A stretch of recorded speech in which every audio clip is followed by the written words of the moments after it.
Queridos amigos, é uma alegria chegar até você através da BQTV, este instrumento de evangelização. Em nome do Pai, e do Filho, e do Espírito Santo. Amém. Queridos amigos, eu convido você a acompanhar comigo este versículo 46, os versículos 46 ao 48 do capítulo 5 do evangelista Mateus. O Senhor esteja convosco, Ele está no meio de nós. Proclamação do Evangelho de nosso Senhor Jesus Cristo, segundo Mateus. Naquele tempo, disse Jesus: se vocês amarem somente aqueles que vos amam, que recompensa terão? Até os cobradores de impostos fazem isso. Se vocês cumprimentam apenas os seus irmãos, o que fazem demais?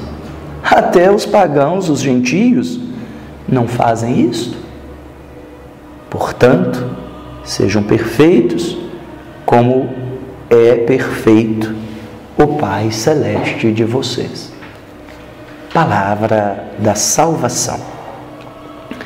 Amados irmãos, amadas irmãs, a santidade é um programa de vida. Ou santos, ou nada. Com certeza, meus irmãos e irmãs, é possível ser santo no dia de hoje. Às vezes, assim, muito apegados, até por uma forma negativa, uma pieguice, uma maneira deturpada de compreender a santidade, muitas pessoas pensam assim: isso é uma coisa de carola, isso é uma coisa de gente boba, de gente fraca. Muito pelo contrário, meu irmão. A santidade é a atitude de alguém que é forte. E para ser santo, não significa ser piegas. É possível ser santo de calças jeans. Meus irmãos e irmãs, pela graça do batismo, nós fomos configurados a Cristo. Ser santo é ser capaz de viver a graça do batismo. Ser santo não é a atitude de um dia. Ser santo é o processo de uma vida inteira, de alguém que assume os valores cristãos. Ora, nós temos duas possibilidades. Ou nós deixamos-nos levar pela correnteza desse rio sujo, cheio de lama do pecado, ou nós nadamos contra a corrente e vamos às fontes de água límpidas que jorram para a vida eterna. É isso mesmo. Ser cristão, ser santo, ser santa, é nadar contra a maré. Num mundo que fala de um individualismo, cada um por si mesmo, Jesus nos convida: cede a vez para o seu irmão. No mundo que nos convida à sede de acúmulo, junte tudo para você, Jesus nos convida a abrir as mãos e partir o pão com os nossos irmãos. Então, ser cristão, ser santo, é deixar que os valores do Evangelho possam se tornar meta de nossa vida. Fazendo aquilo que Jesus disse: se te obrigam a caminhar 1 quilômetro, caminhe 2 com eles, sorrindo. Se te toma o teu manto, dá também, se te toma a tua túnica, dá também o teu manto. Ame até aquele que te odeia, até mesmo seus inimigos. Faça o bem sem olhar a quem. O que a direita oferece, sequer é necessário que a esquerda precise saber. Ora, meus irmãos e irmãs, às vezes uma geografia muito florida, explorando muito assim os dons extraordinários de Deus na vida do cristão, às vezes a gente fica pensando assim: poxa, é tão difícil ser como Santo Antônio, bilocar, ter um dom extraordinário de pregação. Nossa, É tão difícil ser um São Francisco de Assis, tão desapegado, tão capaz de amar a natureza, de amar todos os seres humanos. Às vezes a gente fica pensando, poxa, é tão difícil ser como Santa Rita, uma mulher tão santa que soube em cada momento da sua vida compreender a vontade de Deus. Às vezes a gente fica apegado aos dons extraordinários que acontecem nas vidas dos santos e aí nos desanimamos. Mas não é assim. Primeiro você se entrega à graça de Deus, à graça do batismo. Se deixa encantar, como diz o salmista, seduziste-me, Senhor, e eu me senti seduzido, já não tem outro caminho a não ser viver junto de Ti.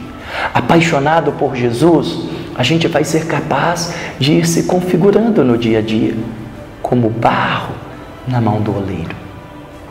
O importante não é a obra pronta e acabada. O importante é se colocar nas mãos de Deus, como barro na mão do oleiro, como ouro que é purificado no crisol, como a pedra bruta que é lapidada e se torna brilhante, extraordinariamente valorizada. É assim. Deus faz a obra na vida daqueles que se deixam transformar. Então é possível ser santo. Ser santo não é ter dons extraordinários, mas é deixar que os seus talentos, que os dons que Deus lhe deu, frutifiquem. Com humildade. Esse é o primeiro atributo do santo. Ele não é arrogante, ele não é prepotente, ele não se vangloria. É por isso que é nadar contra a maré, né? Porque nesse rio caudaloso de lama, de pecado, a pessoa se torna egocêntrica, prepotente, acha que o seu umbiguinho é o centro do mundo e a pessoa tem que ser notada, tem que aparecer o tempo inteiro. Não, pelo contrário. O santo se apaga. Ele vai se entregando nas mãos de Deus, como Paulo, configurando-se a Cristo até o ponto de poder dizer: já não sou eu que vivo, é Cristo que vive em mim. Ora, meus irmãos e irmãs, para terminar esse momento de reflexão, eu queria dizer para você: viver o caminho da santidade é algo muito confortador. Deve ser muito bom chegar no final da vida, olhar para trás e perceber assim: valeu a pena. Vivi o amor de Deus, fui feliz, fiz as outras pessoas felizes. Como é bom chegar ao final e dizer, como Paulo: combati o bom combate, guardei a fé, agora vou receber a coroa imperecível. Por outro lado, eu imagino que deve ser desolador chegar no final, olhar para trás e perceber assim: nada valeu a pena. Passei pela vida, passei pela história sem deixar marcas, não vivi, destruí tudo pela frente, fui um parasita, um sanguessuga, passei pela vida destruindo. Uma Maria vai com as outras que sequer tomou consciência de sua existência, de sua vida cristã. Portanto, para que isso não aconteça em nossa vida, vamos deixar-se encantar, vamos deixar-se transformar. É possível ser santo. E eu digo, como o Papa, ou santos ou nada, ou quente ou frio, morno eu vomito, diz o Senhor. Sobre vocês eu invoco a bênção de Deus. O Senhor esteja convosco, Ele está no meio de nós. O Senhor vos abençoe e vos guarde, Ele volva o olhar sobre você, Ele te conceda a saúde e a paz. Por intercessão de todos os santos e santas de Deus. A bênção de Deus, Pai, Filho e Espírito Santo. Amém.